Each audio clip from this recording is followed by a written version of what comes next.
Hello বন্ধুরা, আপনারা দেখছেন ইউটিউব টিক্স বাংলা চ্যানেল। তো বন্ধুরা, রাজ্যের স্কুলগুলিতে কিন্তু ইন্টার্ন শিক্ষক নিয়োগের ঘোষণা করার ফলে আপার প্রাইমারিতে প্রচুর হারে শূন্যপদের সংখ্যা কমে গেছে। এবার শূন্যপদ বৃদ্ধি নিয়ে নতুন চেয়ারম্যান অবশেষে মুখ খুললেন। তো বন্ধুরা, আজকের ভিডিওতে এটাই আমরা বিস্তারিতভাবে দেখে নেব যে আপার প্রাইমারি সিট বৃদ্ধি নিয়ে নতুন চেয়ারম্যান কি বললেন। তো চলুন আজকের ভিডিওতে এটাই আমরা বিস্তারিতভাবে দেখে নিই। সাবস্ক্রাইব করুন ইউটিউব টিক্স বাংলা চ্যানেলটিকে চাকরির খবরগুলি সবার আগে পাওয়ার জন্য। উচ্চ প্রাথমিকে শূন্যপদ সংক্রান্ত জটিলতা কাটাতে চাকরি প্রার্থীদের আশ্বাস দিলেন স্কুল সার্ভিস কমিশনের চেয়ারম্যান সৌমিত্র সরকার। দ্রুত শূন্যপদ সংক্রান্ত বিভ্রাট কাটানো হবে বলেও চাকরি প্রার্থীদের আশ্বাস দিয়েছেন নতুন চেয়ারম্যান। ঠিক কী জানিয়েছেন চেয়ারম্যান? ইন্টার্ন শিক্ষক নিয়োগের বিভ্রান্তি কাটাতে সাংবাদিক বৈঠক করে কমিশনের অবস্থান স্পষ্ট করেন সৌমিত্রবাবু। বিবৃতি দিয়ে জানান, উচ্চ প্রাথমিক স্তরে 13,080 শূন্যপদে নিয়োগ হবে, কিন্তু কেন এত কম শূন্যপদে উচ্চ প্রাথমিকে নিয়োগ? কমিশনের দেওয়া উচ্চ প্রাথমিকের শূন্যপদের সংখ্যা দেখে অনেকে হতাশ হয়ে পড়েছেন কয়েক লক্ষ চাকরি প্রার্থী। উচ্চ প্রাথমিকের শিক্ষক নিয়োগের বিভ্রান্তি মেটাতে মাঠে নামেন কমিশন।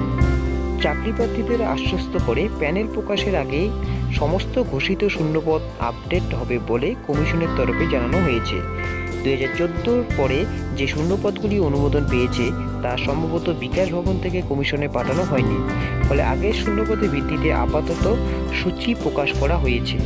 কমিশন সূত্রে খবর, প্রথম দফায় ভেরিফিকেশন হওয়ার পর পূর্ণাঙ্গ শূন্যপদের তালিকা প্রকাশ করে দ্বিতীয় দফায় ভেরিফিকেশন করার হবে। তবে কত আসনে নিয়োগ হবে, কবে ভেরিফিকেশন শুরু হবে, ভোটের আগে উচ্চ প্রাথমিকের নিয়োগ শেষ হবে কিনা সে বিষয়ে এখনও তা বলা সম্ভব হবে না বলে এসএসসি যুব ছাত্র অধিকার মঞ্চের প্রতিনিধিকে জানিয়েছে কমিশন। তবে ভেরিফিকেশন ফেব্রুয়ারিতেই শুরু হবে বলে আশ্বাস দেওয়া হয়েছে। এসএসসি যুব ছাত্র অধিকার মঞ্চের তরফে বৃন্দাবন ঘোষ বলেন, আমরা চাই উচ্চ প্রাথমিকের শূন্যপদ আপডেট হোক। আমরা উচ্চ প্রাথমিকের আন্দোলনকে সমর্থন করি। আমরা ওয়েটিং নিয়ে আন্দোলন করছি। আপার প্রাইমারির আন্দোলনের ওয়েটিংদের তরফ থেকে সমস্ত রকম সহযোগিতা করা হবে। তবে দেখতেই পারলেন এই বড়সড় আপডেটটি আপার প্রাইমারি সম্পর্কে, যে কমিশন কিন্তু ঘোষণা করেছিল যে 13,080 জনের শূন্যপদ রয়েছে। এবার কিন্তু কমিশন থেকে একটা আশ্বাস পাওয়া গেল যে আপার প্রাইমারি শূন্যপদের সংখ্যা কিন্তু বাড়তে পারে। তো বন্ধুরা, আজকের আপডেটটি এই পর্যন্তই। আপডেটটি ভালো লাগলে অবশ্যই একটি লাইক করবেন।